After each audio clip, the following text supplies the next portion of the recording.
When we think of Naruto, one of the defining turning points in the entire story, perhaps the one decision that shifted everything, was Sasuke Uchiha's choice to leave Konoha. His defection to Orochimaru during the Sasuke retrieval arc not only broke Team 7 apart, but also set the stage for years of conflict, growth, and tragedy. Without Sasuke's betrayal, Naruto's journey, Sakura's growth, Kakashi's role as mentor, and even the rise of Akatsuki in the shadows might have looked entirely different. But let's imagine a different story. Let's ask ourselves, what if Sasuke never left the village? What if, instead of abandoning his comrades, his home, and his own humanity for the sake of revenge, Sasuke chose to stay in Konoha? How would his relationships with Naruto and Sakura have developed? How would his confrontation with Itachi have unfolded? Would the Akatsuki have succeeded in their hunt for the tailed beasts? Would the Fourth Great Ninja War have even happened in the same way? In this video, we're going to explore that alternate timeline in detail, a 2-hour journey across speculation, analysis, and reimagining, where we rewrite Naruto's story under one simple change: Sasuke never leaving. Setting the stage, why Sasuke left. To understand the weight of this what-if, we first need to revisit the why of Sasuke's decision. Sasuke was born into the Uchiha clan, one of the most powerful and feared clans in Konoha's history. The Uchihas were masters of the Sharingan, their Kekkei Genkai that granted extraordinary powers of perception and illusion. But the clan lived under suspicion, resentment, and eventual betrayal. Itachi Uchiha, Sasuke's older brother, was revered as a prodigy, but secretly burdened with the village's darkest secrets. When Itachi slaughtered the entire Uchiha clan, sparing only Sasuke, he left his younger brother with one mission: if you wish to kill me, hate me, detest me, and live in an unsightly way, run, cling to your pitiful life. This act shaped Sasuke into a boy consumed by revenge. Everything he did was meant to fuel his hatred and his growth strong enough to defeat Itachi.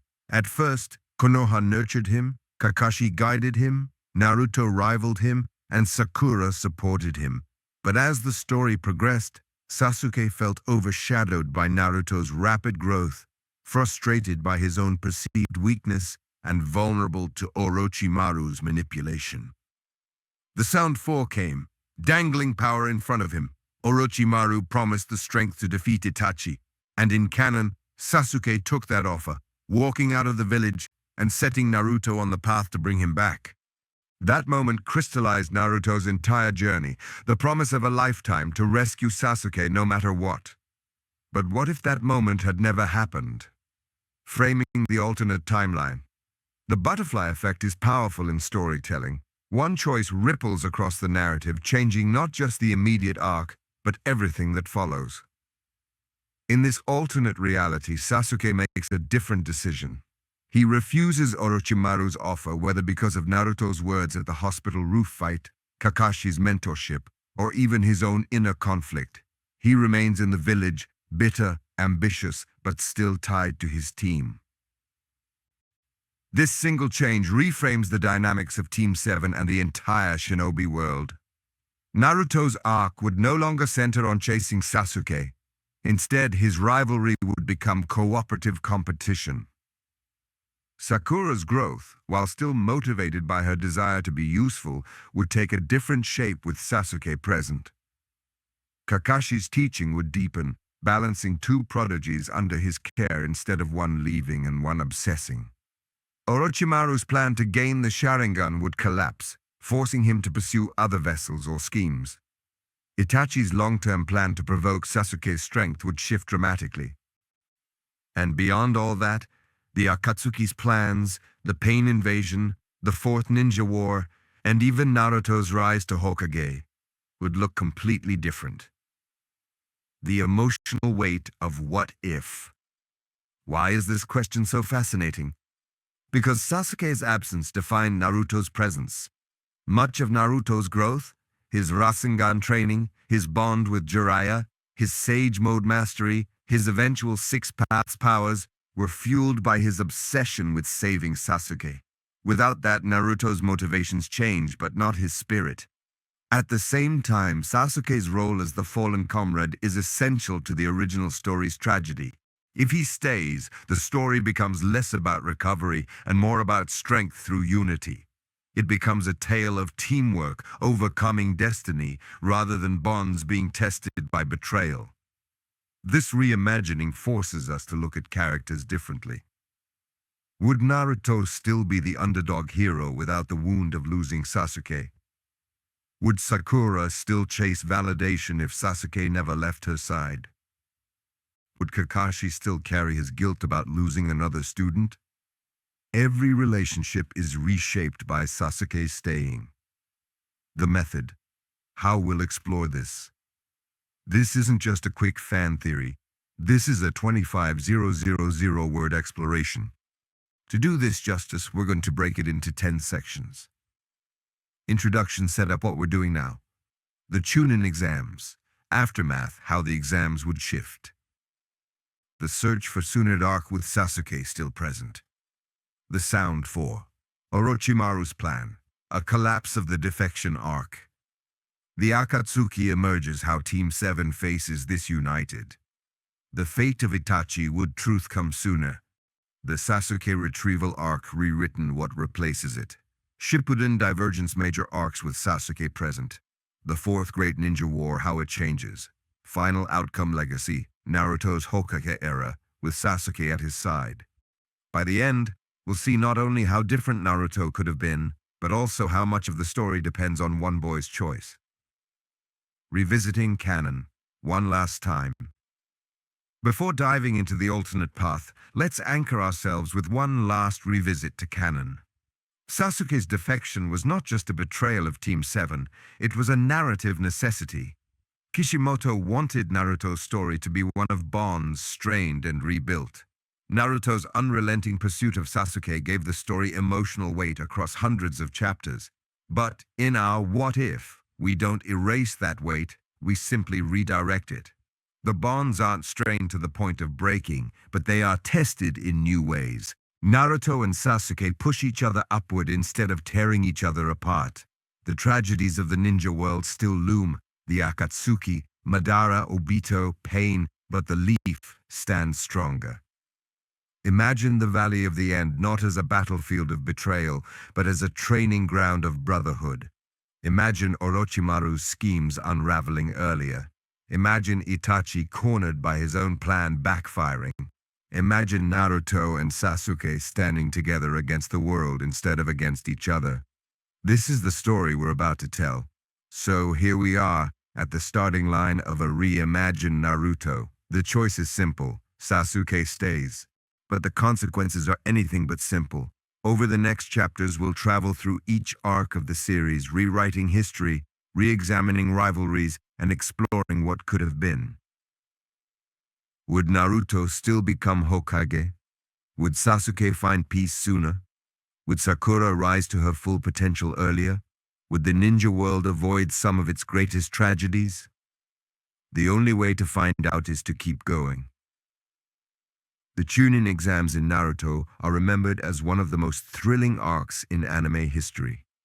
They weren't just a test of strength, they were the stage where nearly every major character was introduced or developed, where rivalries began, and where the future of the series was set in motion. It was here that Sasuke first revealed the depth of his ambition. It was here that Naruto shocked the world by defeating Neji.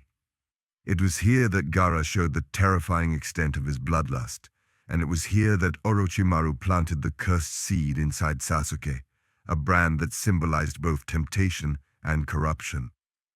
In our reimagining the what if Sasuke never left the village timeline, the Chunin exams still happen, but their aftermath plays out very differently. The exams are the first domino in a long chain, and depending on how that domino falls, everything afterward shifts. Sasuke in the exams, power without betrayal.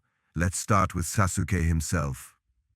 During the Forest of Death, Sasuke, Naruto, and Sakura faced overwhelming threats. Orochimaru infiltrated the exams disguised as the Grass Ninja, testing Sasuke's resolve. In canon, Orochimaru branded Sasuke with the cursed seal, whispering in his ear about power, the forbidden shortcut to vengeance. But let's pause. Imagine if Sasuke, instead of embracing the cursed seal as a source of power, saw it for what it truly was: chains. Perhaps Kakashi's early intervention and Naruto's presence shifted Sasuke's perspective. Instead of obsessing over the power Orochimaru offered, he began to understand that his strength could grow without submitting to corruption. The hospital rooftop battle between Naruto and Sasuke later highlighted Sasuke's frustration. Naruto was growing too fast, catching up with him. In canon, this moment was one of the sparks that pushed Sasuke into Orochimaru's arms. But in our timeline, Sasuke interprets this rivalry differently. He doesn't see Naruto's growth as a threat, but as a challenge, a fire that forces him to rise higher within the village, not outside it. This subtle reframing keeps Sasuke ambitious, but not alienated.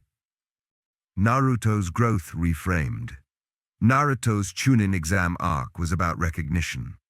For the first time, people saw him not as the demon fox's vessel, but as a shinobi in his own right. His victories, especially against Neji, symbolized destiny being rewritten. Naruto wasn't fated to be weak. Now imagine Sasuke watching this happen not with jealousy, but with determination. Instead of thinking, "I'm falling behind, I need Orochimaru's power," he thinks, "if Naruto can rise this far, so can I, and I'll prove it within the leaf." This strengthens the rivalry into something more like Rock Lee versus Neji, competitive but grounded in respect. Naruto and Sasuke would still butt heads, but the bond between them wouldn't snap. This change matters because Naruto's obsession with saving Sasuke wouldn't dominate his arc. Instead, Naruto would focus more on his dream of Hokage, while maintaining a rivalry that pushed both him and Sasuke forward. Sakura's development. The Chunin exams also marked Sakura's first real test as a kunoichi. During the Forest of Death, she stood up to protect Naruto and Sasuke while they were unconscious, cutting her hair to symbolize her determination. In canon, Sakura's growth was stunted by Sasuke's departure. She spent years in emotional turmoil, waiting for Naruto to bring him back. But in our timeline, Sakura still experiences hardship. But with Sasuke in the village, her determination has a clearer outlet. She doesn't waste years grieving his absence. Instead, she pushes herself earlier, seeing Naruto and Sasuke both racing ahead. Under Tsunade's guidance, she starts her medical ninjutsu training sooner and joins her teammates on equal footing. Sakura's arc becomes less about longing and more about action. Gaara and the weight of rivalries. Now let's turn to Gaara, because his presence in the Chunin exams is critical. Gaara and Sasuke's fight in the preliminaries was a glimpse of two boys carrying heavy burdens, one defined by vengeance, the other by isolation and bloodlust. In canon, Sasuke fought Gaara, but Naruto ultimately became the one to defeat him, forging a bond that mirrored his own loneliness. In our timeline, that outcome doesn't change. Naruto still delivers the final blow to Gaara and teaches him the value of friendship. But Sasuke's involvement in the fight is seen in a new light. Instead of being a boy tempted by Orochimaru's darkness, Sasuke becomes a rival who helps Naruto finish the job. When Gaara reforms, his admiration extends to both Naruto and Sasuke. This subtle shift strengthens the future alliance between the sand and the leaf. Kakashi's role. Kakashi's influence cannot be understated. In canon, Kakashi failed to keep Sasuke from defecting, echoing his earlier failure with Obito. That guilt defined much of his character. But in our timeline, Kakashi succeeds. Sasuke doesn't leave. This reshapes Kakashi's own arc. Instead of living with regret, he grows more confident as a mentor. He continues to train Naruto and Sasuke simultaneously, refining their Rasengan and Chidori into techniques that complement rather than oppose each other. Kakashi's guidance becomes the glue that holds Team 7 together. This also means Kakashi is emotionally freer to play a larger role in Konoha's leadership, rather than being weighed down by another student lost to darkness. The Leaf Invasion. Orochimaru's failure. The Chunin exams also led directly to the Konoha crush, Orochimaru's invasion with the Sand Village as unwilling allies. This attack still occurs in our timeline, but Sasuke's role is slightly different. In canon, Sasuke fought Gaara during the invasion but was quickly overwhelmed until Naruto arrived. In our timeline, that battle still plays out, but Sasuke's cursed seal doesn't interfere. Instead, his teamwork with Naruto is stronger, allowing them to push Gaara even harder before Naruto delivers the final blow. The aftermath of the invasion also changes, with Sasuke not succumbing to Orochimaru's temptation. Orochimaru's plan to secure a new vessel starts falling apart earlier. His obsession with the Sharingan remains, but his grip on Sasuke weakens. He's forced to consider alternatives such as Kimimaro much sooner. The Cursed Seal reimagined. A key question arises. Does Sasuke still receive the Cursed Seal during the Forest of Death? In canon, Orochimaru brands Sasuke regardless, and Kakashi suppresses it with his seal. If that event still happens in our timeline, Sasuke's decision to resist it becomes central. Instead of viewing the seal as a gift, he views it as an enemy. This turns the cursed seal into a burden that Sasuke fights against, not embraces. This makes Sasuke's character arc more about discipline and resistance. The cursed seal becomes a reminder of temptation rather than a source of power. Political consequences in Konoha.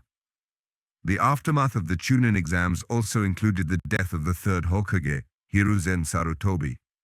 Orochimaru succeeded in killing him, creating a power vacuum that Tsunade would later fill.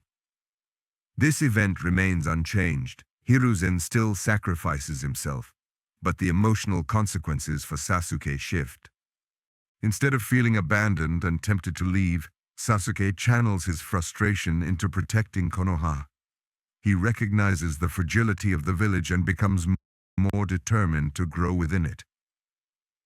Naruto, meanwhile, sees Sasuke grieving the Hokage's death and realizes his friend's pain isn't just about the Uchiha massacre, it's about the weight of the entire village. This deepens their bond. Bond strengthened, not broken. By the end of the Chunin exams arc in this alternate timeline, several key differences stand out. Sasuke stays ambitious, but not alienated. His rivalry with Naruto grows, but it's framed as mutual progress, not desperation. Naruto still becomes Gaara's savior, but Sasuke earns Gaara's respect as well. This shifts alliances in the future. Sakura doesn't stagnate. She sees the race between Naruto and Sasuke and pushes herself harder, starting her training earlier. Kakashi's mentorship succeeds. He doesn't lose Sasuke, breaking the cycle of regret. Orochimaru's plan falters sooner. His grip on Sasuke weakens, forcing him to adapt. The cursed seal becomes symbolic of resistance. Sasuke views it as poison, not power. All of this means that when the dust settles from the invasion, Team 7 is still intact. They're scarred, but together. And that changes everything. The Chunin exams were meant to mark a transition, from children to shinobi, from rivalry to real stakes. In canon, that transition ended with division. Naruto left to train with Jiraiya, Sakura trained with Tsunade, and Sasuke defected to Orochimaru. Team 7 was shattered. But in our timeline, Team 7 doesn't break. They grow stronger together. Naruto still trains with Jiraiya, Sakura still follows Tsunade, but Sasuke doesn't vanish. He remains in Konoha, honing his Sharingan, resisting Orochimaru's curse, and building a reputation as one of the village's brightest hopes. This unity sets the stage for everything that follows. When Tsunade is recruited as the 5th Hokage, she inherits not a broken Team 7, but a united one, a team that embodies the very will of fire she swore to uphold. The aftermath of the Chunin exams left Konoha shaken. Orochimaru's invasion cost the village its leader, the 3rd Hokage Hiruzen Sarutobi. The village mourned, but it also looked forward. It needed a new Hokage. In canon, this moment became the setup for Jiraiya and Naruto's journey to find Tsunade, one of the legendary Sannin. But in our What If Sasuke Never Left the Village timeline, things take a dramatically different shape. Team 7 is still intact. Naruto, Sakura, and Sasuke all remain under Kakashi's guidance. Kakashi is injured from the invasion, still recovering from the strain of sealing away Sasuke's cursed mark, but the bond of the team remains. Sasuke is no longer drifting toward Orochimaru's influence. He's anchored, though still restless. And as Naruto prepares to leave with Jiraiya, Sasuke and Sakura also find themselves drawn into a new role, supporting the Leaf in its most vulnerable time. Jiraiya's entrance reimagined. Jiraiya, one of the legendary Sannin, had already been a looming presence in Naruto's story. In canon, he pulled Naruto aside, taught him the summoning jutsu, and prepared him for the Rasengan. But Jiraiya's relationship with Sasuke in canon was almost non-existent, largely because Sasuke was already slipping away. Here, that changes. Jiraiya is a man who understands loss. He lost Orochimaru to darkness and never forgave himself for not pulling him back. Seeing Sasuke still in the village, still resisting the pull of Orochimaru, creates a unique opportunity. Jiraiya doesn't just train Naruto, he takes an interest in Sasuke too, in a quieter, subtler way. Imagine the scenes. Naruto bouncing with excitement as Jiraiya promises to teach him something even stronger than Sasuke's Chidori, while Sasuke watches with his usual quiet intensity. Jiraiya, recognizing the budding rivalry, deliberately frames his training as complementary. Naruto, you'll learn the Rasengan. Sasuke, your Sharingan makes you a genius with precision. Together you'll push each other farther than I could push you alone. This is the first ripple effect of Sasuke staying. Jiraiya doesn't just become Naruto's mentor, he becomes a silent influence on Sasuke, reminding him that his path doesn't have to mirror Orochimaru's. The hospital rooftop fight rewritten. One of the most famous moments before the search for Tsunade arc was the hospital rooftop clash between Naruto and Sasuke. In canon, their fight escalated dangerously, both of them charging Rasengan and Chidori, only to be interrupted by Kakashi at the last moment. That fight was a symbol, Naruto rising to rival Sasuke, Sasuke realizing he wasn't the only genius anymore, and the growing fracture between them. It foreshadowed Sasuke's eventual betrayal. But in our timeline, Sasuke never betrays, so how does this moment play out? The fight still happens. Sasuke is too proud, too competitive to ignore Naruto's growing strength. The rooftop clash remains iconic. Naruto's Rasengan slams into the water tank, creating an enormous hole. Sasuke's Chidori pierces his tank, but the damage looks smaller on the surface. When Sasuke walks around and sees Naruto's Rasengan tore through the back of the tank with devastating force, his pride stings. In canon, this humiliation fueled his defection, but here it fuels determination. Sasuke doesn't spiral into Orochimaru's arms. He channels his frustration into more rigorous training, demanding Kakashi push him harder. Kakashi, relieved that Sasuke is still loyal, takes this as an opportunity. He mentors Sasuke more closely, balancing the rivalry instead of losing it. So instead of splitting Team 7 apart, the rooftop fight becomes a catalyst for growth. Naruto and Sasuke's rivalry intensifies, but their bond remains. The Rasengan versus Chidori rivalry. This arc is also where Naruto learns the Rasengan, a technique invented by the fourth Hokage, perfected by Jiraiya, and destined to become one of Naruto's signature jutsu. In canon, the Rasengan was directly contrasted with Sasuke's Chidori, highlighting their diverging paths. Kakashi taught Sasuke a technique that required precision and control, while Jiraiya taught Naruto a jutsu that demanded creativity and resilience. In our timeline, that contrast remains, but instead of becoming a wedge, it becomes a duality. Naruto's Rasengan and Sasuke's Chidori are constantly compared, sparking endless debates between the two. Every sparring match becomes a contest of Rasengan versus Chidori. Kakashi and Jiraiya even encouraged this rivalry, framing it as the Leaf's strength, two young prodigies pushing each other to greater heights. This redefines the iconic opposites of Naruto and Sasuke not as enemies but as twin flames. Orochimaru's waning influence. Meanwhile, Orochimaru still lurks in the shadows. His defeat during the invasion cost him the use of his arms, and his need for a new vessel becomes urgent.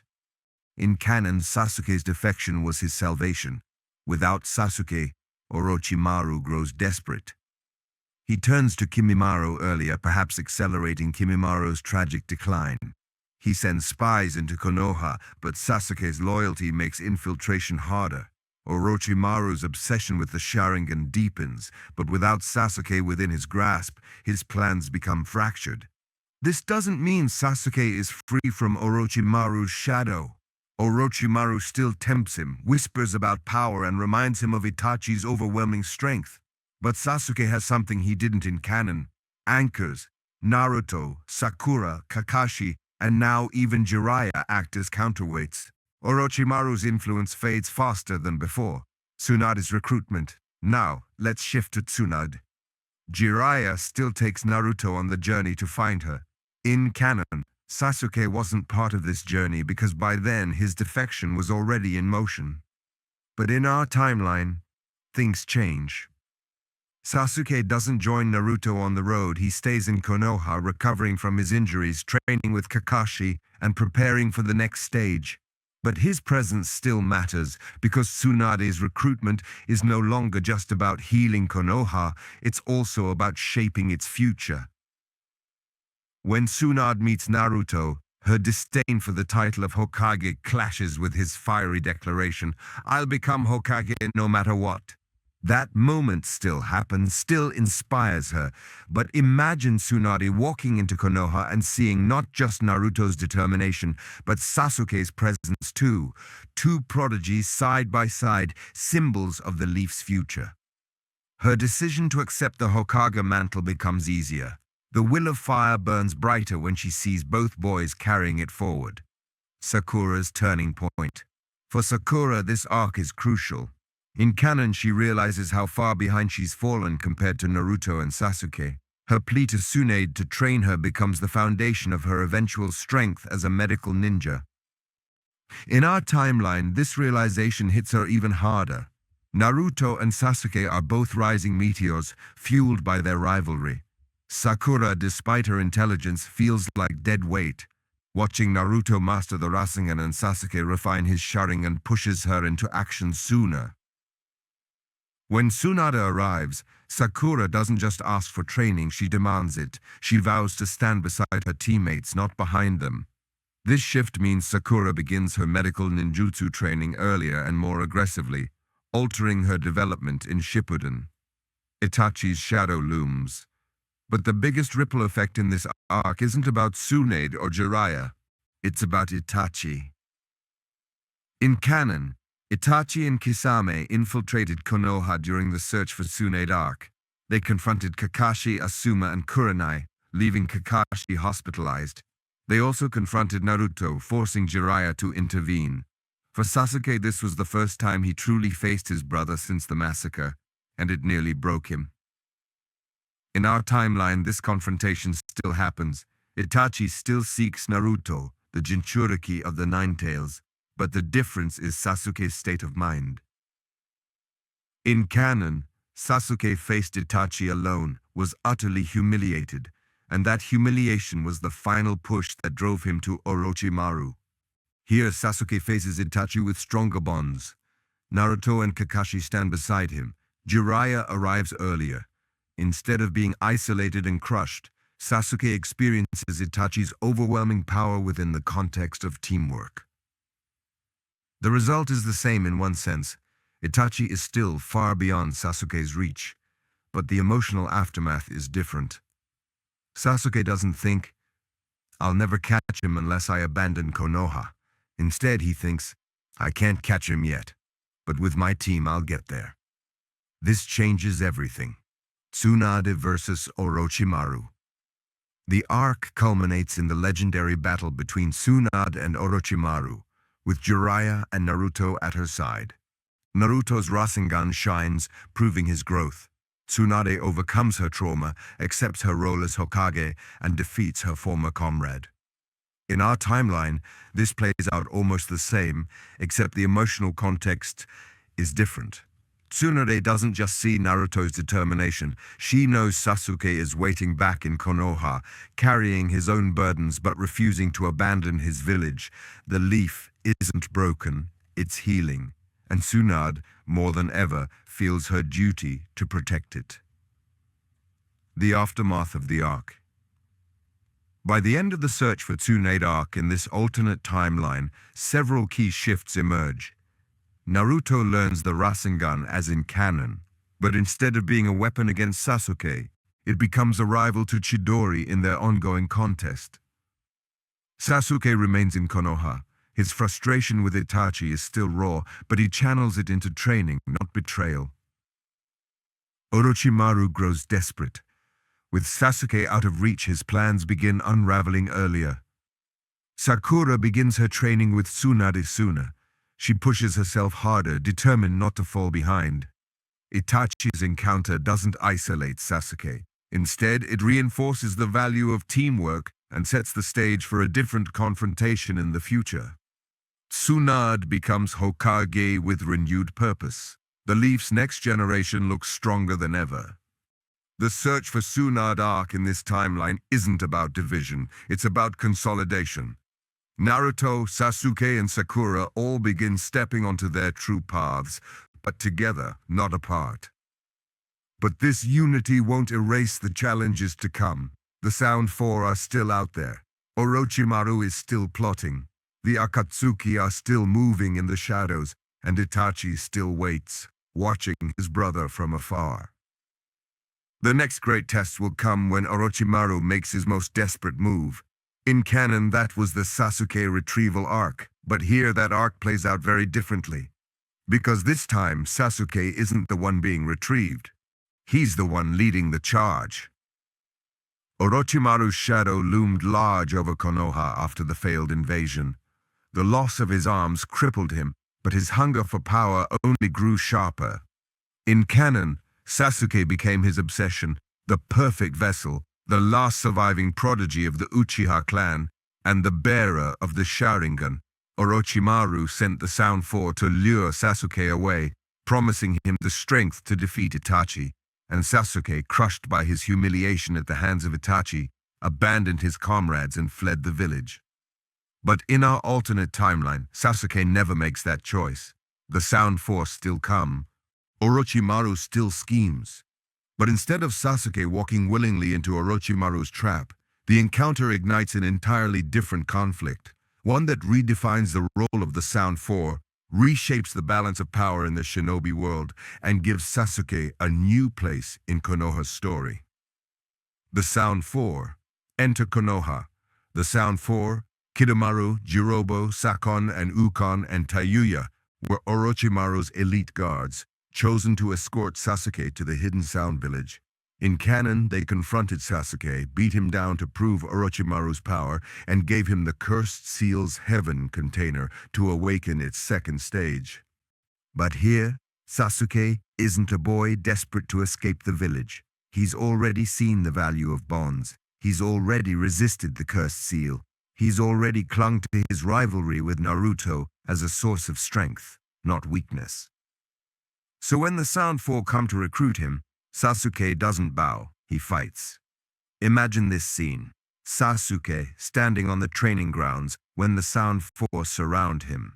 They taunt him, reminding him of his brother's power, whispering that Orochimaru can give him what Konoha never will, but Sasuke's Sharingan blazes. He tells them flatly, "If Orochimaru wants me, he'll have to take me by force." The fight explodes. Sasuke holds his own against them, but the Sound Four's coordination is overwhelming. He's outnumbered and pressed back, but before they can subdue him, reinforcements arrive. Naruto, Sakura, Shikamaru, Neji, Rock Lee, and others rush to his side. The confrontation that once marked Sasuke's betrayal becomes a battle that solidifies his loyalty. Naruto and Sasuke fight side by side. In canon, Naruto's mission was to retrieve Sasuke. Here, Naruto's mission becomes to defend him. For the first time, Naruto and Sasuke fight shoulder to shoulder against Orochimaru's strongest subordinates. This changes everything. The Valley of the End. Battle between Naruto and Sasuke never happens. Instead, Naruto and Sasuke face an external enemy together, showcasing their rivalry not through bitter conflict, but through synchronized teamwork. Imagine Rasengan and Chidori clashing not against each other, but against Kidomaru's webs, Jirobo's strength, or Tayuya's genjutsu. Their powers, once seen as opposites, now complement each other. This unity doesn't erase their competitiveness. Naruto still shouts that he'll surpass Sasuke, and Sasuke still smirks that Naruto is too slow. But for the first time, their rivalry is demonstrated as a weapon for Konoha, not a fracture. The Sound Four defeated. In canon, the Sound Four were each given individual battles against members of the Konoha 11 during the Sasuke retrieval arc. Here, those fights still happen, but with one key difference. Sasuke is among the defenders, not the deserters. Shikamaru versus Tayuya. Shikamaru still struggles with her genjutsu, but Sasuke's Sharingan provides critical backup, allowing him to break free and counterattack. Neji versus Kidomaru. This battle still highlights Neji's Byakugan and his resilience, but Sasuke intervenes in the final moments, preventing Neji from nearly dying to Kidomaru's golden arrows. Choji versus Jirobo. Choji's fight still tests his willpower and loyalty, but Sasuke arriving at the last moment gives Choji hope and ensures he survives without the same near-death toll. Kiba versus Sakon and Yukon. Kiba and Akamaru still display their loyalty and ferocity, but Sasuke once again tips the scales when the brothers attempt to merge with Kiba. By the end, the Sound Four are forced to retreat. Without Sasuke defecting, their mission is a failure. Orochimaru is denied his vessel. The Sound Four return battered and disgraced. This changes their fate dramatically. In canon, the Sound Four all died in battle during the retrieval arc. Here, at least some survive, limping back to Orochimaru, whose desperation only deepens. Sasuke's reputation in Konoha. This confrontation reshapes how the village views Sasuke. In canon, Sasuke's defections stained his name. He became a missing nin, a traitor, and later a criminal. Even when he returned in Shippuden, suspicion followed him everywhere. His redemption was hard-won. But in our timeline, Sasuke doesn't bear that stigma. Instead, he earns admiration. The villagers whisper not about his betrayal, but about his defiance. He resisted Orochimaru's temptation. He stood against the Sound Four. He fought beside Naruto. Sasuke becomes not a cautionary tale, but a role model, a reminder that even those who carry hatred can choose loyalty. This alters his relationship with the village profoundly. He's no longer an outcast within his own home. He's still burdened by his clan's tragedy, still driven by vengeance against Itachi, but he's also seen as one of Konoha's brightest hopes. Orochimaru's desperation. Orochimaru's plan collapses sooner than expected. In canon, Sasuke's defection bought him time, a new vessel, and a path to immortality. Here, that path is cut off. With his arms crippled and his ideal vessel lost, Orochimaru grows desperate. He turns to Kimimaro earlier, accelerating Kimimaro's decline. He experiments recklessly, his plans becoming erratic. His obsession with the Sharingan doesn't vanish. If anything, it grows stronger. But his inability to secure Sasuke destabilizes his power. This has ripple effects beyond Konoha. The Sound Village's subordinates lose faith. Kabuto questions his master's judgment. Akatsuki sees Orochimaru as weaker, less relevant, and Orochimaru himself becomes more dangerous in his desperation, willing to take greater risks. The psychological impact on Sasuke. For Sasuke, defeating the Sound Four and resisting Orochimaru is both empowering and frustrating. Empowering because he proves to himself and the village that he won't be manipulated. Frustrating because he knows the real enemy isn't Orochimaru, it's Itachi. In canon, Itachi's humiliation drove Sasuke to abandon Konoha. Here, That humiliation still lingers, but it fuels his training within the village instead of outside it. Sasuke's obsession with surpassing Naruto intensifies, but now it's framed as preparation for facing his brother, not a rejection of Konoha. This changes his rivalry with Naruto profoundly. Their competition is no longer poisoned by betrayal, it's sharpened by shared purpose. Both want to grow strong enough to face threats larger than themselves. Naruto against Akatsuki, Sasuke against Itachi. Sakura's development accelerates. The Sound Four's attack also impacts Sakura. In canon, she was sidelined during Sasuke's defection, left behind as Naruto chased after him. Her helplessness defined her choice to train under Tsunade. In our timeline, Sakura isn't sidelined. She fights alongside her team against the Sound Four, experiencing firsthand the danger and responsibility of battle. She sees Naruto and Sasuke risking everything, and she refuses to be dead weight. Her plea to Tsunade for training becomes even more urgent. This accelerates her growth. Instead of waiting years to prove her worth, Sakura begins developing into a formidable medic nin and combat fighter earlier, reshaping her role in future arcs. Kakashi's redemption. Kakashi also experiences a profound shift. In canon, he blamed himself for Sasuke's defection, seeing it as a repeat of losing Obito. That guilt weighed heavily on him, shaping his choices as a leader. But here, Kakashi doesn't lose Sasuke. He succeeds where he once failed. He not only trains Naruto and Sasuke effectively, but he also protects their bond. This gives Kakashi renewed confidence, allowing him to step into his later role as Hokage with less baggage. The broader impact on Konoha 11. The Sound Four's attack doesn't just affect Team 7, it impacts the entire Konoha 11. Shikamaru gains confidence earlier. Leading the defense against the Sound Four and succeeding makes him mature faster. Neji survives without near-death injury, continuing his path toward reform with more strength. Choji still proves his loyalty but doesn't teeter on the edge of death, giving him more confidence going forward. Kiba experiences validation fighting alongside Sasuke, giving him a sense of pride. The ripple effect is that the Konoha 11 becomes stronger as a group with fewer casualties and greater unity. A village that stands together. By the end of this arc, the narrative has completely diverged from canon. Instead of a fractured team and a lost comrade, Konoha stands more united than ever.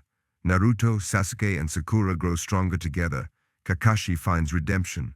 The Konoha 11 emerge more mature. Orochimaru falters. This unity sets the stage for the challenges ahead. Because while Orochimaru grows desperate, another storm is already brewing. The Akatsuki are moving in the shadows. Key divergences. Summarized. Let's recap the key divergences from canon introduced in this arc. Sasuke doesn't defect. Instead, he fights the Sound Four and remains loyal to Konoha. The Sound Four are defeated. Some may survive, but their mission fails, destabilizing Orochimaru. Naruto and Sasuke fight together. Their rivalry sharpens into unity instead of fracture. Sasuke's reputation rises. He's admired, not distrusted. Sakura grows faster. She begins serious training with Tsunade earlier. Kakashi finds redemption. He doesn't carry guilt for losing Sasuke. The Konoha 11 mature with fewer casualties. Their bonds grow stronger. Orochimaru falters sooner. His plans unravel without Sasuke. The Sound Four arc in this alternate timeline isn't about loss. It's about resistance, loyalty, and victory. Orochimaru is pushed into a corner, but the true enemy still looms. Because while Konoha celebrates Sasuke's defiance, the Akatsuki have already begun their hunt, and soon their sights will fall not just on Naruto, but on the entire shinobi world. In the next chapter, we'll explore what happens when the Akatsuki emerge earlier, and how Team 7 united faces the storm together. The Sound Four's defeat marked a turning point. Orochimaru's plans unraveled, and Sasuke's loyalty to Konoha was no longer in question.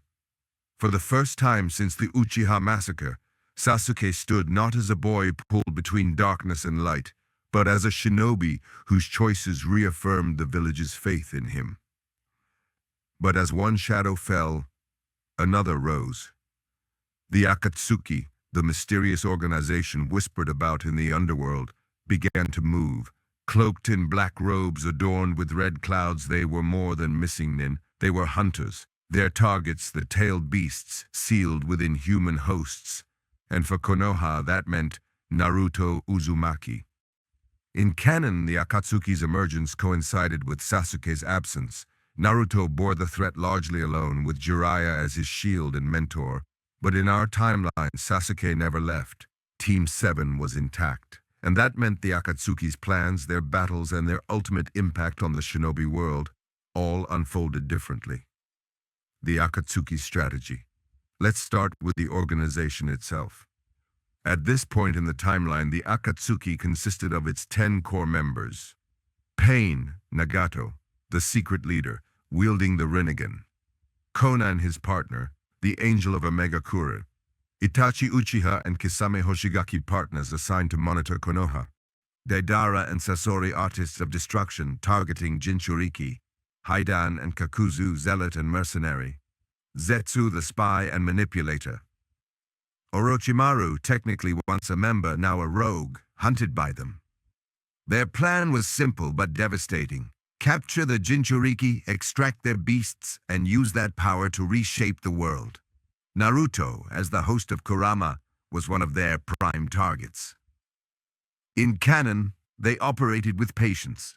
They tested Konoha, probing its defenses. But with Sasuke still inside the village, the threat calculus changes. The Akatsuki know that Naruto is not just protected by Jiraiya, but also by Sasuke Uchiha, a prodigy with a bloodline limit they once sought to recruit. This forces them to act with greater caution and, ironically, with greater urgency. Itachi's dilemma. The first major shift is with Itachi Uchiha. In canon, Itachi's presence in Konoha during the search for Tsunade was a tactical move to pressure Naruto. But his deeper motivation was always to protect Konoha from the shadows, even while wearing the mask of a traitor. His cruel treatment of Sasuke was calculated to push his brother towards strength, knowing that one day Sasuke would have to kill him. But what happens if Sasuke never leaves? Itachi's dilemma becomes sharper. Seeing his brother resist Orochimaru and grow stronger within Konoha throws off his long-term plan. If Sasuke remains anchored by bonds, will he ever awaken the Mangekyo Sharingan? Will he ever achieve the strength needed to kill Itachi and free himself from the cycle of hatred? This forces Itachi to reconsider his approach. Instead of brutal isolation, he begins to test Sasuke's strength indirectly. He allows Kisame to push harder in skirmishes. He plants seeds of doubt, but less aggressively. His actions shift from alienating Sasuke to provoking him carefully, while still keeping Naruto as the Akatsuki's target. For Sasuke, these encounters don't leave him broken and humiliated as in canon. They leave him frustrated, yes, but also galvanized. Every clash with Itachi reinforces his commitment to grow stronger, but without the need to abandon his team. Naruto's growing responsibility. Naruto, meanwhile, faces the same danger he did in canon, being a Jinchuriki. The Akatsuki want Kurama, and they're willing to kill Naruto to extract it. In canon, Naruto often faced this burden alone because Sasuke's absence consumed much of his energy. He poured his soul into the promise of rescuing Sasuke, which often distracted him from his own vulnerability as the Ninetales host. But here, things are different. With Sasuke still present, Naruto is forced to confront his role as a target earlier and more directly. Instead of saying, "I'll get stronger to bring Sasuke back," his mantra becomes, "I'll get stronger so no one can take Kurama from me." This reframing alters Naruto's growth significantly. He trains harder under Jiraiya, not because he's chasing his friend, but because he's protecting his village. And with Sasuke beside him, the pressure doubles. Naruto refuses to fall behind. The Kazekage rescue arc. rewritten. The first major Akatsuki assault in canon came with the Kazekage rescue arc. Deidara and Sasori attacked Tsunagakure, captured Gaara, and extracted Shukaku from him. Team 7, along with Team Guy, rushed to rescue him, but they arrived too late. Gaara died, and was only revived by Chiyo's sacrifice.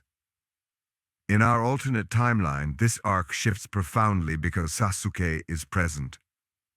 When word reaches Konoha that Gaara has been taken, Naruto insists on joining the rescue mission as in canon, but this time Sasuke goes with him, not as an enemy but as an ally.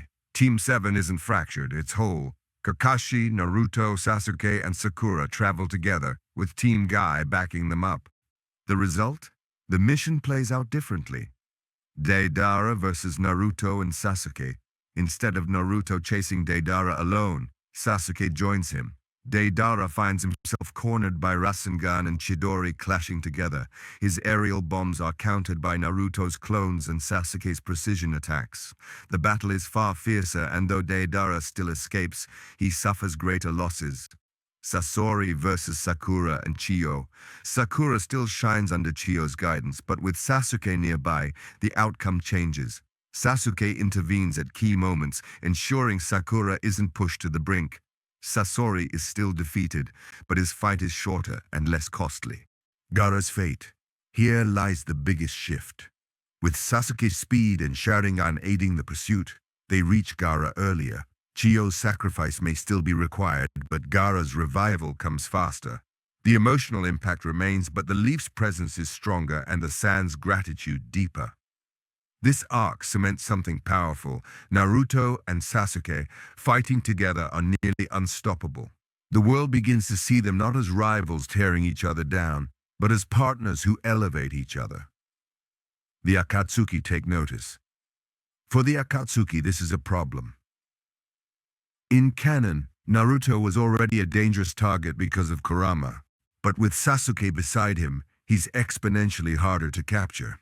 The Sharingan's ability to read movements, coupled with Naruto's unpredictability, creates a nightmare scenario for Akatsuki operatives. Deidara fumes at his defeat. Sasori dies earlier than in canon, and Itachi quietly watches, calculating how his brother's loyalty to Konoha may alter everything. The Akatsuki's strategy shifts. Instead of isolating Naruto, they begin to consider more drastic measures. Their assaults become bolder, their timelines accelerated. The growth of Team 7. This period becomes one of rapid growth for Team 7. Naruto. Driven by the dual goals of protecting Kurama and matching Sasuke, he refines the Rasengan sooner, experimenting with variations earlier. His bond with Jiraiya deepens, but now it's complemented by his rivalry with Sasuke. Sasuke. Determined not to be overshadowed, he hones his Sharingan, practices his Chidori, and develops new techniques. Without Orochimaru's curse mark as a crutch, his growth is more disciplined but also healthier. Sakura.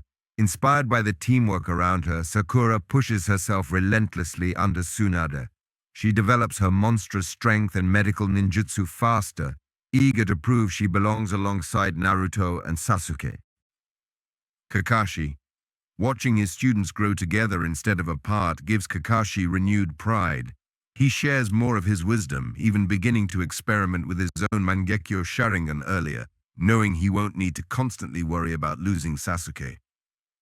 Team 7 becomes a symbol of hope, not heartbreak. Political consequences. Konoha's position in the shinobi world also shifts. In canon, the village was weakened by Sasuke's defection, Orochimaru's threat, and Akatsuki's attacks. Here, Konoha projects strength. The unity of its prodigies, Naruto and Sasuke, becomes legendary. Other villages take notice. The Sand deepens its alliance after Gaara's rescue. The Hidden Cloud and Hidden Mist begin to see Konoha as the center of resistance against Akatsuki. This changes the political balance. Instead of being on the defensive, Konoha becomes a leader in the coming storm. Itachi's growing conflict. For Itachi, this timeline is torment. He watches Sasuke grow stronger without abandoning the leaf. He sees his brother developing bonds that Itachi once believed would weaken him, and yet Sasuke grows. His Sharingan sharpens, his skills deepen. This forces Itachi into a crisis. If Sasuke becomes strong while retaining his bonds, will he still awaken the Mangekyo? Will he still have the resolve to kill Itachi when the time comes? Or will those bonds prevent him from fulfilling the destiny Itachi carved out for him? Itachi begins to waver. His facade as a loyal Akatsuki member collides with his hidden loyalty to Konoha. In this altered timeline, his decision to eventually confront Sasuke may come sooner, not later. Orochimaru's irrelevance. Meanwhile, Orochimaru slips further into irrelevance. Without Sasuke as his vessel, his obsession festers. Kimimura's illness worsens, his experiments grow more grotesque. But politically, Orochimaru matters less. Akatsuki considers him a nuisance. Konoha, while still wary of his attacks, sees him as weakened. Orochimaru, the once great threat, becomes a side note in the larger war brewing between the villages and Akatsuki. This accelerates the narrative's focus. Instead of splitting arcs between Orochimaru and Akatsuki, the story converges faster on the true threat: Pain, Obito, and the plan to capture all tailed beasts. The ripple effect. By the end of this chapter, the Akatsuki's emergence looks very different than in canon. The Kazekage rescue arc ends earlier and with less loss. Gaara is saved faster, Sakura is less traumatized, and Sasuke cements his role as an ally. The Akatsuki take Naruto and Sasuke seriously as a duo. Their plans accelerate, their tactics grow bolder. Team 7 grows stronger together. Each member develops earlier, feeding off their unity. Konoha projects strength. Its alliances deepen, its reputation rises. Itachi's conflict intensifies. His carefully laid plans for Sasuke's hatred begin to unravel. Orochimaru fades. His desperation grows, but his relevance shrinks. The Akatsuki's cloak of secrecy is slipping. Their moves become bolder, and soon their true leader, Pain, will step into the light. The Akatsuki's emergence in this timeline sets the stage for seismic shifts.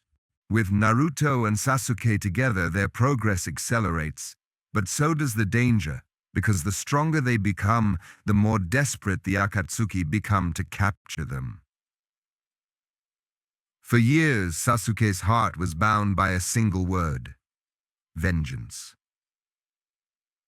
The night his brother murdered the Uchiha clan burned into his memory, a trauma that refused to fade. He remembered the cold gleam of Itachi's Sharingan, the suffocating pressure of his killing intent, and the cruel words, "If you want to kill me, hate me. Run, run and cling to your pitiful life. Live in an unsightly way, and one day when you have eyes like mine, come and find me." Itachi left Sasuke with nothing but hatred and a mission: grow strong enough to kill him. In canon, this hatred poisoned Sasuke's bonds. It drove him from Konoha, into Orochimaru's hands, into darkness itself. But in this timeline, Sasuke never left. His rivalry with Naruto, his bond with Sakura, and his loyalty to Konoha gave him anchors. The hatred was still there, but it no longer defined him entirely. And so, when the time came for Sasuke to finally face Itachi, the encounter carried a very different weight. Itachi's shadow. Itachi was more than a brother. He was a prodigy, a ghost, a specter that haunted Sasuke's every step. And in truth, he was also a double agent. He carried the unbearable secret of the Uchiha massacre, that he had been ordered by Konoha's elders to slaughter his clan to prevent a coup. He bore the hatred of the world so that Sasuke could live. In canon, this truth was only revealed after Itachi's death, and it shattered Sasuke, pushing him into a spiral of rage against Konoha itself. But here the path is altered. Because Sasuke never abandoned his bonds, Itachi's manipulations were less effective. His attempt to isolate Sasuke emotionally was weakened. Each time he tried to drive Sasuke deeper into hatred, Naruto, Sakura, and Kakashi pulled him back. This tension forced Itachi into a dilemma. Should he continue to torment his brother, or should he change his plan altogether? The Akatsuki's orders. The Akatsuki wanted Naruto. Itachi and Kisame were assigned to monitor Konoha, waiting for a chance to capture the Nine-Tails host. In canon, Itachi always avoided completing that mission. He distracted Kisame, he made excuses, he ensured Naruto was never actually captured. His loyalty to Konoha, hidden beneath his mask of cruelty, prevented him from betraying it fully. In our timeline, this conflict intensifies, because now, when Itachi and Kisame appear in Konoha, they don't just find Naruto, they find Naruto and Sasuke. Their arrival is explosive. Kakashi, Kurenai, and Asuma still confront the Akatsuki intruders. Kakashi still ends up hospitalized by Itachi's Tsukuyomi. But then Sasuke arrives, alongside Naruto, unwilling to let his brother terrorize his home again. Sasuke's first true confrontation. The confrontation unfolds with more intensity than in canon. Sasuke attacks immediately, his Chidori slicing the air, his Sharingan burning with determination. Itachi, calm as always, deflects him with ease. The gulf in their power is obvious. Kisame toys with Naruto, laughing as the boy throws shadow clones against the shark-like swordsman. But the difference here is that Naruto and Sasuke fight side by side. Naruto's Rasengan forces Kisame back. Sasuke's Sharingan anticipates Itachi's counters. For the first time, Itachi sees his brother working in perfect sync with another, a sight that unsettles him. The battle ends the same way it did in canon. Jiraiya's arrival forces Itachi and Kisame to retreat, but the impression it leaves is different. Sasuke isn't broken. He isn't left writhing in shame. He's frustrated, yes, furious at his weakness, but he doesn't spiral into despair. Because when he looks at Naruto, equally bloodied and equally determined, he realizes he isn't alone in this fight. The seeds of truth. Itachi returns to the Akatsuki, but his mask is cracking. He begins to doubt whether pushing Sasuke into hatred is truly the right path. If Sasuke can grow strong through bonds, not hatred, then perhaps Itachi doesn't need to be killed as a monster. Perhaps the cycle of vengeance can be broken. This inner conflict eats at him. The more he sees Naruto and Sasuke together, the more he questions the fate he carved for himself. And so the path to their final confrontation begins to change. The hunt for Itachi. In canon, Sasuke abandoned Konoha and spent years training under Orochimaru before seeking out his brother. Here, Sasuke never leaves. His training comes from Kakashi, from Jiraiya, even from sparring with Naruto. When word reaches Konoha that Itachi has been spotted again, Sasuke doesn't go alone. He insists on leading a mission sanctioned by the Hokage. Tsunade, wary of the danger, assigns him a team: Naruto, Sakura, and Kakashi. Team 7 sets out, not to bring Sasuke back, but to bring Itachi down. The emotional tone of this mission is wildly different. For Naruto, it's about protecting his friend and proving he can fight alongside him as an equal. For Sakura, it's about standing strong for the boys who always shielded her. For Kakashi, it's about ensuring neither brother is lost to despair.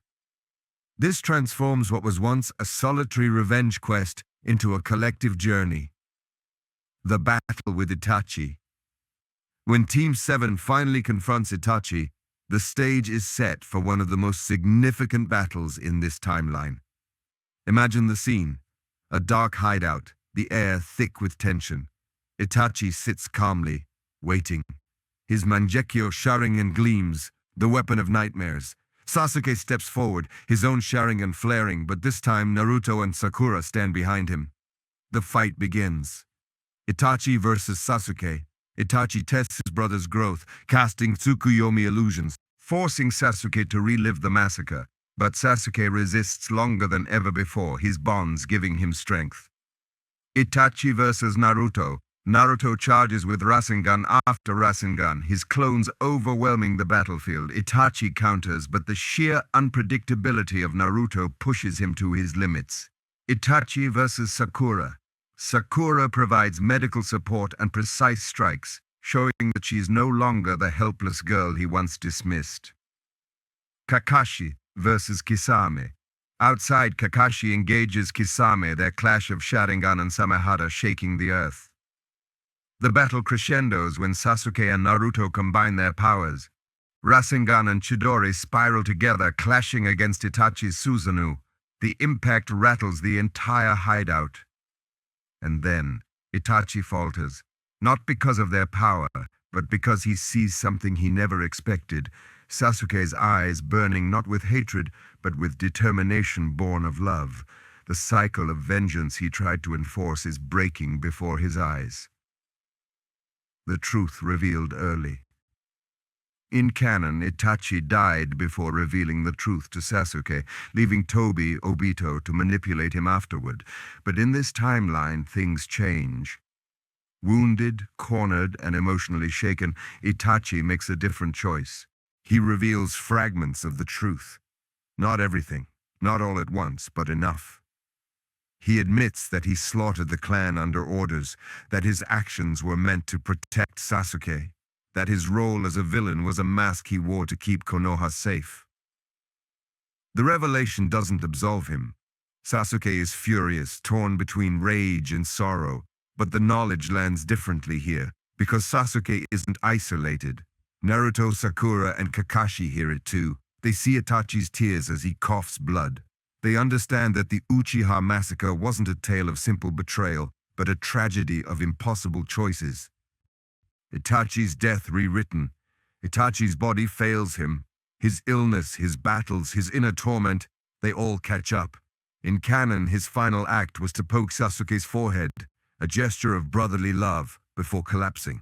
Here, that gesture still happens, but this time Naruto and Sakura witness it. Kakashi witnesses it. They see the tenderness beneath the cruelty. Itachi dies not as a villain, but as a broken man whose truth comes to light earlier than in canon. Sasuke's reaction. Sasuke's world is shaken. His brother, his enemy, his obsession gone. And the truth is more complicated than he ever imagined. In canon, this revelation drove him to hatred against Konoha itself, manipulated by Tobi. But here, that manipulation fails. Why? Because Sasuke isn't alone. Naruto refuses to let him spiral. Sakura supports him through his grief. Kakashi helps him process the truth, drawing from his own experience with loss and betrayal. Tsunade acknowledges the failure of Konoha's elders, offering him honesty instead of denial. Instead of turning against the village, Sasuke finds a new resolve: to reform it. To ensure no child, no clan, no brother ever faces the choices Itachi did. The ripple effects. This single divergence reshapes everything. Obito's manipulation fails. Without Sasuke's isolation, Tobi cannot twist him into attacking Konoha.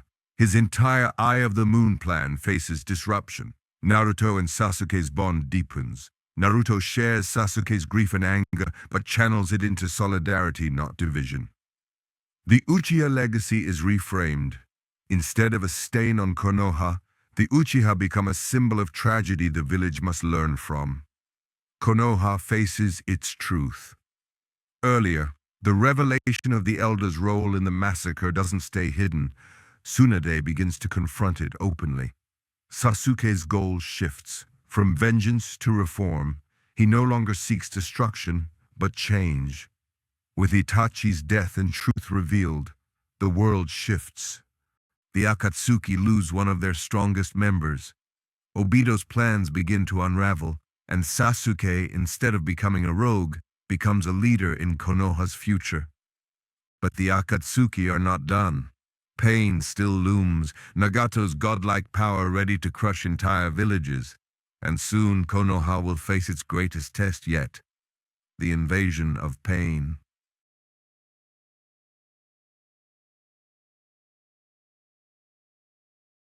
The world of shinobi was already trembling. One by one, the Akatsuki had moved, capturing tailed beasts, assassinating Jinchuriki, and leaving corpses in their wake. Villages were frightened, nations whispered, and at the center of their designs stood Konoha. Nagato, the man the world called Pain, believed he was a god. With the Rinnegan, He controlled 6 bodies at once, each representing a different path of power. His mission was simple: capture the 9 tails. His philosophy was terrifying: inflict so much pain on the world that it would never choose war again. In canon, Pain's invasion of Konoha was one of the most devastating arcs, leveling the village and testing Naruto like never before. But here in our timeline, Naruto was not alone. Sasuke Uchiha never defected. He stood in Konoha, his Sharingan sharpened, his bonds intact, and that single fact changed everything. The calm before the storm. Before Pain's arrival, life in Konoha carried on with tension, but also hope. Naruto was growing rapidly under Fukasaku's guidance, learning Sage Mode and deepening his connection with natural energy.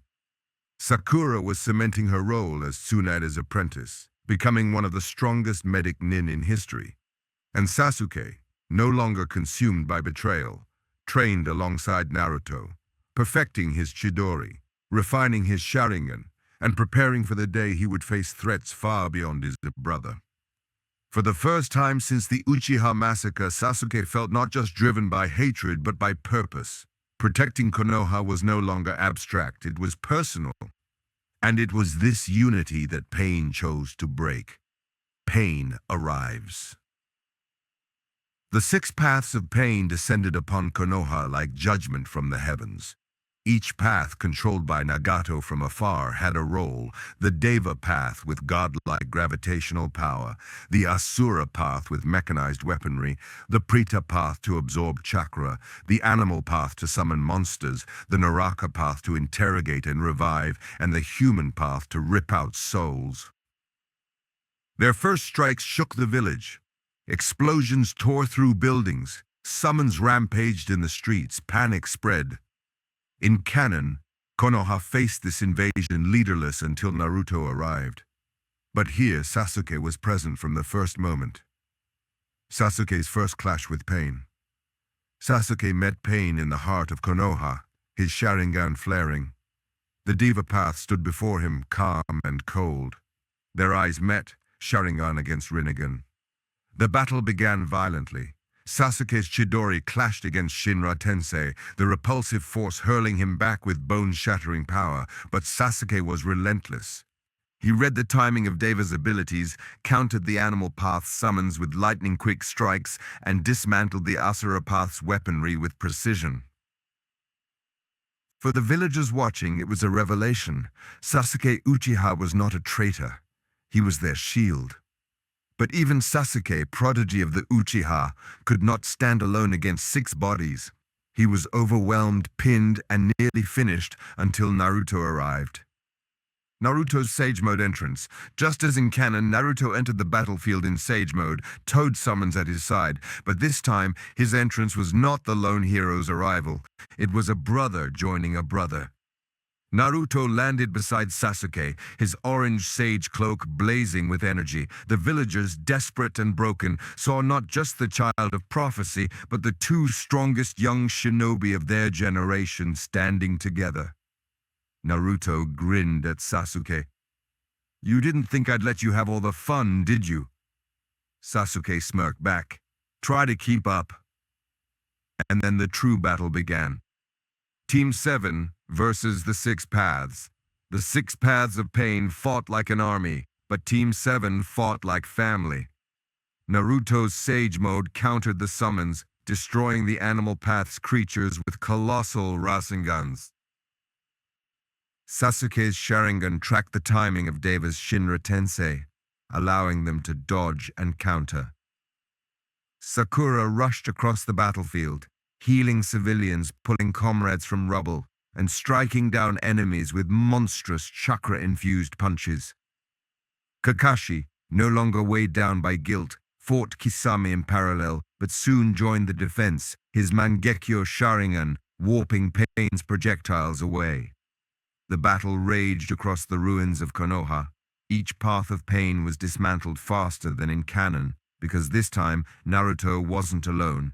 Sasuke's precision, Naruto's power, and Sakura's resilience overwhelmed them. The turning point, Chibaku Tensei.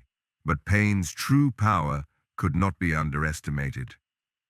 As the battle reached its climax, Nagato unleashed the Diva Path's most devastating technique, Chibaku Tensei, the planetary devastation. A black sphere of gravity shot into the sky, pulling earth, stone, and buildings upward, forming a miniature moon. The battlefield itself began to collapse into the sky. Naruto struggled, unleashing Rasengan after Rasengan, but the pull was too strong. In canon, this was the moment where Kurama's power nearly consumed him. But in our timeline, Sasuke was there. His Sharingan blazed, analyzing the structure of the sphere. He hurled Chidori after Chidori, piercing chunks of debris. He shouted at Naruto, "Focus your sage chakra, I'll open the path." Together, they combined. Naruto poured sage energy into a colossal Rasen Shuriken, while Sasuke carved a path through the collapsing terrain. Their attacks merged, striking the core of Chibaku Tensei and shattering it before it could imprison Naruto. The miniature moon collapsed, raining debris across the battlefield, but Konoha was saved from utter annihilation. Confronting Nagato. With the 6 paths destroyed, Naruto and Sasuke traced the chakra to its source. Nagato himself, hidden in a mechanical tower with Konan by his side. In canon, Naruto faced Nagato alone, choosing to meet hatred with compassion. That choice defined him as the true child of prophecy.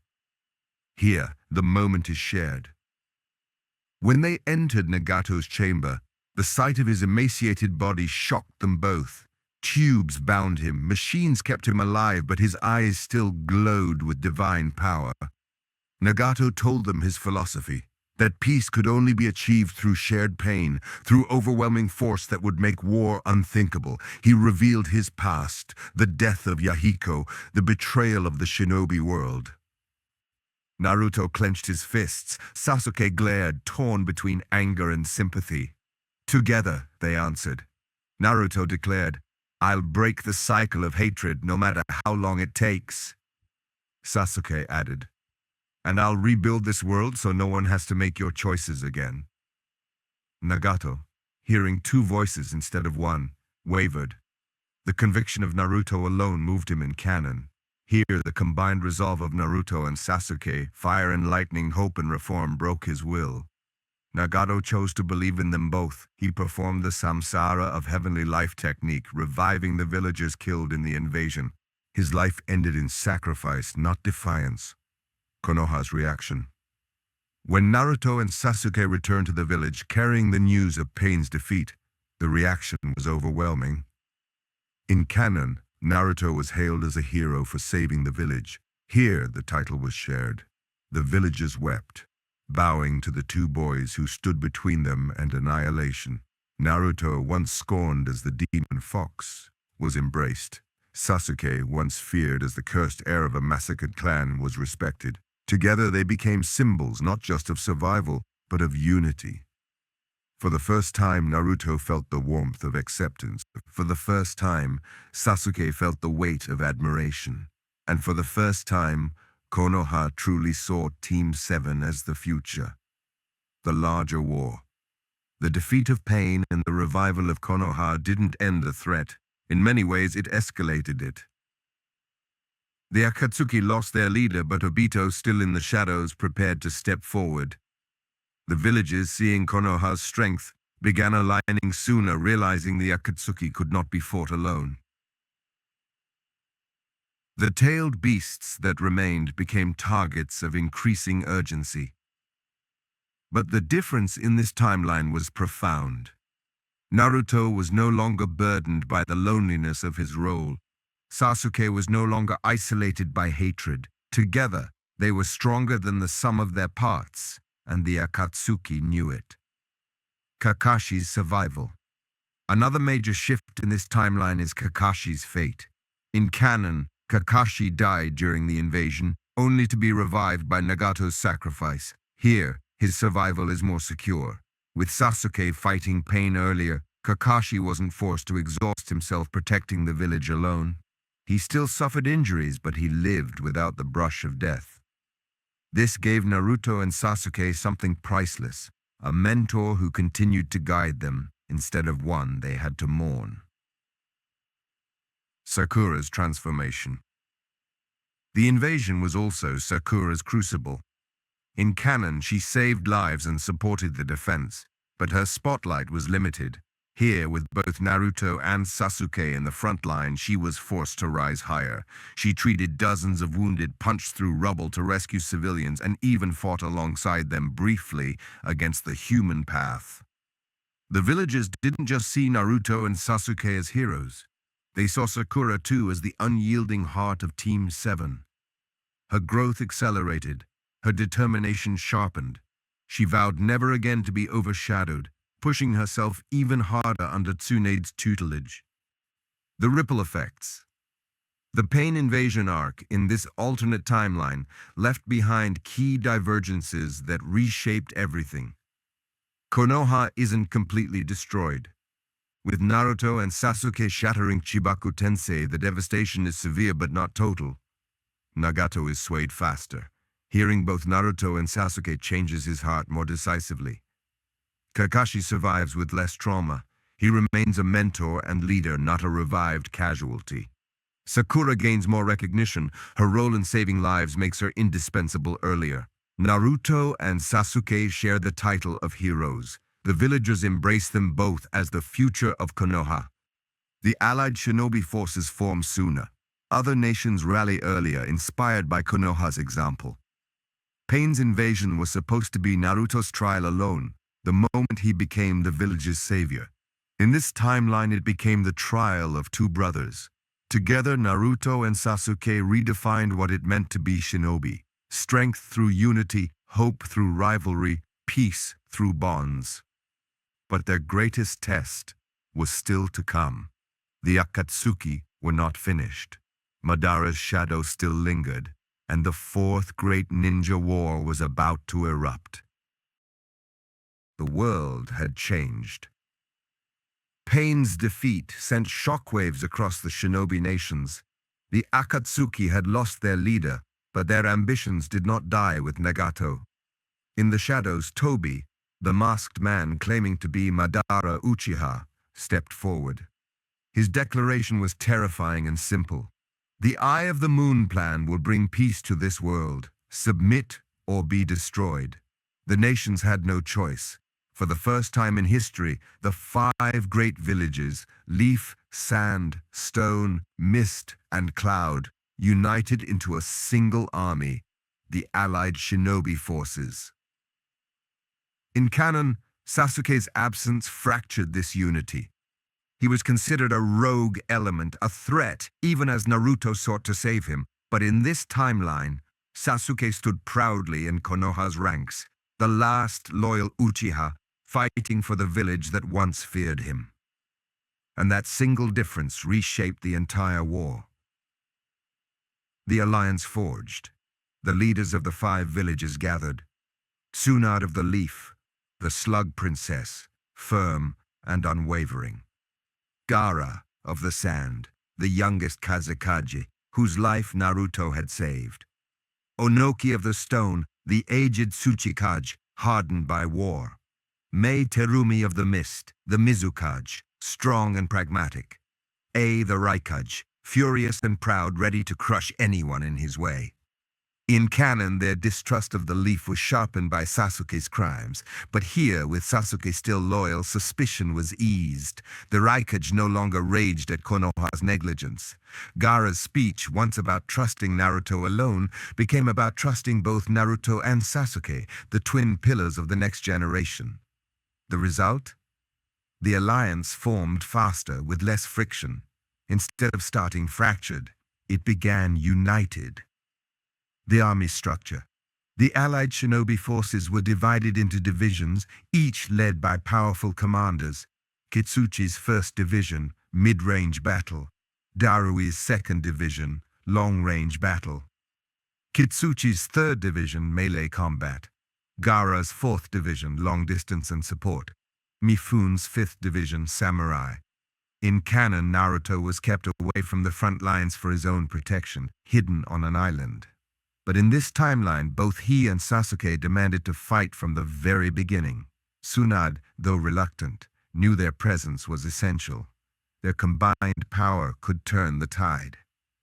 Thus, instead of isolation, Naruto and Sasuke joined the 4th Division under Gaara, the division that would face the heaviest battles. The Edo Tensei threat, Kabuto, stepping into Orochimaru's shadow, unleashed his greatest weapon. Edo Tensei, the reanimation jutsu. Dead shinobi were pulled from their graves, bound to his will, and forced to fight. This army of the dead included legendary Kage from the past, former Akatsuki members, and worst of all, shinobi personally tied to those on the battlefield. In canon, many were nearly unstoppable, overwhelming the alliance until Naruto arrived with his newfound mastery of Kurama. But here, Sasuke fought alongside Naruto from the beginning, tilting the balance. The brothers face Edo Itachi. Among Kabuto's reanimations was Itachi Uchiha. In canon, Itachi's reappearance led to his fateful battle with Sasuke, where the brothers reconciled and fought Kabuto together. Here, that confrontation happened much sooner and under very different circumstances. When Itachi stepped onto the battlefield, Sasuke froze. His brother's eyes, cold but pained, met his. The battlefield stilled around them. Naruto stood beside Sasuke, refusing to let him face this alone. Together, they charged. The battle. Itachi fought with all the power of Edo Tensei. Susanoo blazing, genjutsu weaving, sealing techniques striking like lightning. But Sasuke was no longer the boy who had once chased revenge into the dark. He was a shinobi grounded by bonds. His Sharingan tracked every move, his Chidori clashed against spectral blades, and his heart no longer wavered. Naruto countered where Sasuke faltered, smashing through illusions with his sheer willpower, hurling Rasen Shuriken against Itachi's defenses. The brothers clashed until Itachi's will began to break Kabuto's control. He turned his Susanoo not against them but for them, shielding them from enemy attacks. And then, with a smile, he spoke the words Sasuke had longed for. "You don't need to walk in hatred anymore, you're already strong." Itachi's soul was released sooner than in canon, freed by his own will and Sasuke's growth. And this time, Naruto witnessed it all, sharing Sasuke's grief and giving him strength. The Uchiha brothers' reconciliation came not in secret, but in the open, before allies and enemies alike. Naruto and Sasuke unleashed their power. With Itachi's blessing, Sasuke's resolve solidified. He no longer carried the burden of vengeance. His eyes evolved further, approaching the eternal Mangekyo sooner, not through hatred, but through acceptance of his brother's love. Naruto, meanwhile, finally gained Kurama's cooperation earlier. In canon, this happened during his isolation training with Killer Bee, but with Sasuke beside him, facing threat after threat, Kurama recognized Naruto's bonds as unbreakable. Their partnership formed during the war itself, faster, fiercer, more complete. Thus, both Naruto and Sasuke reached their peaks earlier. Their synergy, Sage Mode, Rasen Shuriken, Kurama's Chakra, Sharingan, Susanoo, and Chidori variations turned them into a force unmatched on the battlefield. The Kage reanimated. Another of Kabuto's greatest summons was the reanimation of the past Hokage and Kage. In canon, these battles tested the alliance's resolve. Here, Naruto and Sasuke together faced the resurrected first and second Hokage. Hashirama Senju, the first Hokage, seeing Sasuke fight beside Naruto stunned him. The Uchiha and Senju legacies, once divided, now fought together. Tobirama Senju, the second Hokage. Long critical of the Uchiha, Tobirama was forced to admit the clan's will lived honorably through Sasuke. The third Raikage and fourth Kazekage were met by coordinated strikes from the alliance, now emboldened by Naruto and Sasuke's leadership. Each victory came faster than in canon. Each battle reaffirmed that the world was changing. The masked man. Then came the true mastermind, Toby, the masked man claiming to be Madara. In canon, he manipulated Sasuke, feeding him lies, turning his grief into hatred. But here, his manipulation failed. Sasuke was anchored. The truth about Itachi had already been revealed earlier, in front of his comrades. When Toby tried to sway him, Sasuke spat his defiance. "You think I'll betray my village? My brother died so I wouldn't. My friends fight so I won't. You're not Madara. You're just a coward hiding behind a mask." This rejection enraged Toby, forcing him to escalate his plans faster. The true Madara. Kabuto revealed his trump card. The real Madara Uchiha, resurrected in Edo Tensei. His arrival was apocalyptic. Mountains shattered under his power. Entire divisions crumbled before his Susanoo. Even the five caged together struggled to hold him back. But in this timeline, Naruto and Sasuke joined the cage far earlier. Their teamwork provided a counterweight. Sasuke's Sharingan clashed against Madara's, while Naruto's Sage Mode and Kurama's chakra overwhelmed his defenses. The battle didn't end in victory. Madara was still nearly invincible, but it lasted longer, giving the alliance more hope and less despair. Obito's revelation. As the war escalated, the mask finally shattered. Toby was revealed not as Madara, but as Obito Uchiha, Kakashi's former comrade thought long dead. In canon, this revelation devastated Kakashi, shook Naruto, and confused Sasuke. But here, the impact was different. With Sasuke by his side, Naruto's response was sharper. "Obito, you let your pain consume you, but you're not my enemy because you're an Uchiha. You're my enemy because you abandoned your bonds," Sasuke added. "And I'll prove that our clan's name doesn't belong to cowards like you." Together, they reframed the war. Not Uchiha versus the world, but bonds versus despair. The Jinchuriki battles. Obito unleashed the reanimated Jinchuriki, their bodies controlled by the six paths. In canon, Naruto fought them largely alone, struggling to contain their power. Here, Naruto and Sasuke fought side by side, their teamwork dismantling Obito's control. Sasuke's precision, Sharingan strikes freed several of the Jinchuriki faster, while Naruto's empathy reached their hearts sooner. Kurama's cooperation came earlier, granting Naruto full-tail transformations that matched Sasuke's awakening Susanoo. For the first time, the battlefield witnessed what many would later call the day two suns rose over the shinobi world, toward the final confrontation. By the end of the war's main stage, several truths were clear. The allied shinobi forces survived stronger. With Naruto and Sasuke present from the start, casualties were fewer. Itachi's role ended earlier. His blessing gave Sasuke closure, removing Obito's chance to manipulate him. The cage endured longer. With Naruto and Sasuke assisting, the five cage did not fall as quickly to Madara. Obito's power peaked faster. Rejected and enraged, he moved to become the Ten Tails Jinchuriki sooner. And that led to the final stage of the war, the birth of the Ten Tails, the clash of gods, and the last test of Naruto and Sasuke's unbroken bond. The ripple effects. This rewritten war carried ripple effects that touched every corner of the shinobi world. The Uchiha reputation restored. Sasuke's loyalty and heroism reframed the clan as symbols of redemption, not betrayal. Alliances forged stronger. The villages, seeing Naruto and Sasuke together, embraced the idea of unity faster. Obito's manipulation shattered. His philosophy of despair had less ground to stand on. Madara's return confronted earlier. Instead of hopelessness, the alliance fought with renewed determination. The fourth great ninja war in this timeline was not a desperate struggle for survival. It was a war of unity, hope, and the living proof that bonds were stronger than hatred. Looking ahead. But the war was not yet over. The Ten Tails still loomed. Madara's ambitions still threatened the world, and Kaguya, the mother of all chakra, still waited in the shadows.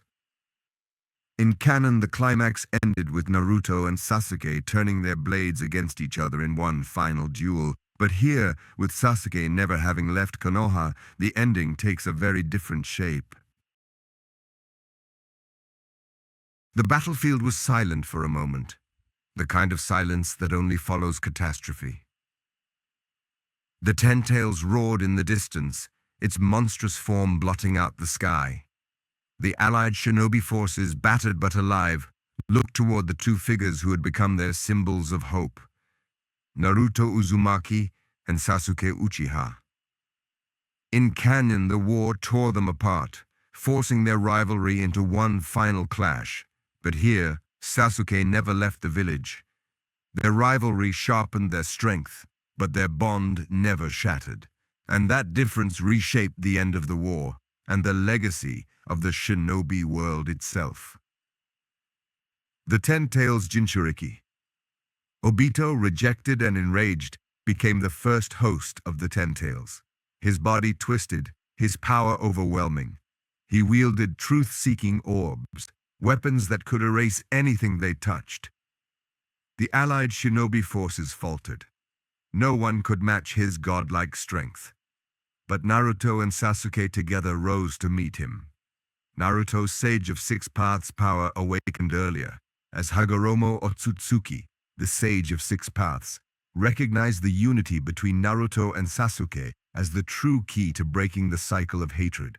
Instead of dividing his chakra between rivals, he entrusted them both with equal shares. Sasuke's Sharingan evolved into the Rinnegan, not through bitterness or betrayal, but through the acceptance of his brother Itachi's legacy and the bonds he refused to abandon. Together, they became the reincarnations of Ashura and Indra, not in conflict, but in harmony. Obito redeemed. Their battle with Obito shook the earth. Rasen Shuriken and Chidori variations clashed against truth-seeking orbs. Kurama's full form fought alongside Sasuke's Susanoo, creating a spectacle that dwarfed the moon itself. But the fight did not end with death. Naruto's empathy and Sasuke's conviction broke through Obito's despair. They reminded him of the boy he once was, of the bond he had shared with Kakashi and Rin. In canon, Obito's redemption came late after much devastation. Here it came earlier, when he saw Naruto and Sasuke fighting not as enemies, but as brothers. He realized his path of despair was not inevitable. Obito, mortally wounded, chose to fight against Madara instead of with him. His redemption came not as an afterthought, but as a critical turning point. Madara's rise. But redemption was not enough to stop Madara. Manipulating events from the shadows, Madara seized control of the battlefield, using Black Zetsu to betray Obito and resurrect himself fully. His power was apocalyptic. He defeated the Five Kage with ease, overwhelmed the Alliance, and claimed the Ten Tails for himself. In canon, Madara's reign of terror felt inevitable, unstoppable. Here his power was still immense, but Naruto and Sasuke stood stronger than ever. Their combined strength forced Madara to fight at full capacity sooner. His Limbo clones, invisible to most, were countered by Sasuke's Rinnegan.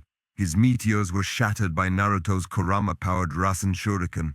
For the first time, Madara felt resistance worthy of his name. Kaguya awakens, yet even Madara was not the end. Black Zetsu betrayed him, revealing its true allegiance not to Madara, but to Kaguya Otsutsuki, the progenitor of chakra itself. Her resurrection rewrote the battlefield, pulling Naruto, Sasuke, and Team 7 into alien dimensions where time and space bent unnaturally. In canon, this battle stretched Naruto and Sasuke's fragile alliance to its breaking point. Here, it tested their unshakable bond. The Team 7.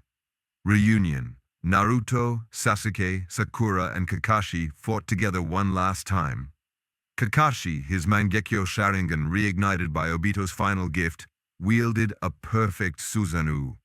Sakura struck Kaguya with monstrous strength, her role pivotal instead of sidelined. Naruto and Sasuke, wielding the combined power of Hagoromo, sealed Kaguya together, Their palms glowed yin and yang, light and dark, not as opposites, but as complements. The sealing worked not because they were rivals forced to cooperate, but because they were brothers who had chosen cooperation all along. Kaguya was sealed away, and the world was saved. The end of the war. When the dust settled, the allied shinobi forces stood victorious. Madara, broken and dying, looked upon Naruto and Sasuke with a bittersweet smile. In canon, he lamented his failure to achieve peace. Here, he recognized something different, that peace was possible, not through domination, but through bonds. His final words were not of despair, but of faint hope.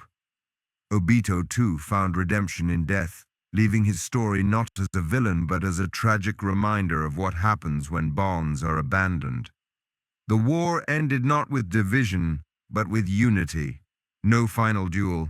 Perhaps the greatest change in this timeline was what did not happen. In canon, after the war, Naruto and Sasuke fought one last battle at the Valley of the End, each seeking to impose his vision on the world. Their duel nearly killed them both, ending only when they realized their bonds could not be severed. But here that duel never happened. Because Sasuke never left. He never betrayed the village. He never succumbed to despair. He never needed to be saved. Instead, he stood beside Naruto from beginning to end. The Valley of the End did not become a battlefield. It became a monument to their unity. The statues of Hashirama and Madara no longer symbolized eternal conflict, but eternal balance. The legacy of Team 7. With the war over, the shinobi world looked to its future. Naruto Uzumaki was hailed not only as the child of prophecy, but as the hero of the Fourth Great Ninja War. His dream of becoming Hokage was no longer questioned, it was expected. He was the heart of the new world, the one who brought the villages together. Sasuke Uchiha was no longer the last loyal Uchiha. He was the symbol of their redemption. The Uchiha name, once stained by betrayal and massacre, was restored through his loyalty and heroism. He became Naruto's equal, his partner, his shadow Hokage in all but name. Sakura Haruno was recognized as one of the greatest medic nin of her generation. Her strength, both physical and emotional, saved countless lives during the war. She was no longer dismissed as the weakest of the team. She was its cornerstone. Kakashi Hatake became Hokage, just as in canon, but his tenure was lighter, freer, without the guilt of losing another student. His leadership bridged the gap until Naruto was ready to succeed him. Team 7, intact from start to finish, became the living embodiment of the will of fire. A world transformed. The shinobi world after the war was not the same. The allied shinobi forces remained. Instead of dissolving, the unity forged in battle became the foundation of lasting peace. The Uchiha name restored. Sasuke's loyalty reframed the clan as heroes, not villains. Children in the Leaf spoke of the Uchiha with pride, not fear. Naruto's dream realized. When Kakashi stepped down, Naruto became Hokage, not after convincing the world of his worth, but with their unanimous support. The cycle of hatred broken. Without Sasuke's defection, without his final duel with Naruto, the world saw that bonds could triumph over vengeance. The shinobi world began to heal, not just from the war, but from centuries of division. Epilogue: brothers, not rivals. Years later, the Valley of the End stood quiet. The statues of Hashirama and Madara towered over the river, silent witnesses to centuries of conflict. Two figures stood before them: Naruto, the seventh Hokage, cloak fluttering in the wind; Sasuke, the protector in the shadows, his Sharingan watching over the village he had once nearly abandoned. They looked up at the statues, then at each other. Naruto laughed. "You know, if things had gone differently, this place might have been where we tried to kill each other." Sasuke smirked faintly. Guess we'll never know. Not that I'd lose." Naruto grinned wider. "In your dreams, I'm still going to be ahead of you. Sasuke's eyes softened, just slightly. Then keep running, Dobe. I'll be right there. Together they walked back toward the village, not as rivals divided by hatred, but as brothers united by bonds. Final reflection. This is the story of what could have been. If Sasuke Uchiha had never left the village, the world of Naruto would not have been a story of broken bonds and desperate recovery. It would have been a story of unity from beginning to end. The tragedies would still have come, the Akatsuki, pain, Madara, Kaguya, but the cycle of hatred would have been broken sooner, and the shinobi world would have seen peace earlier. Naruto still would have become Hokage. Sakura still would have become a legendary kunoichi.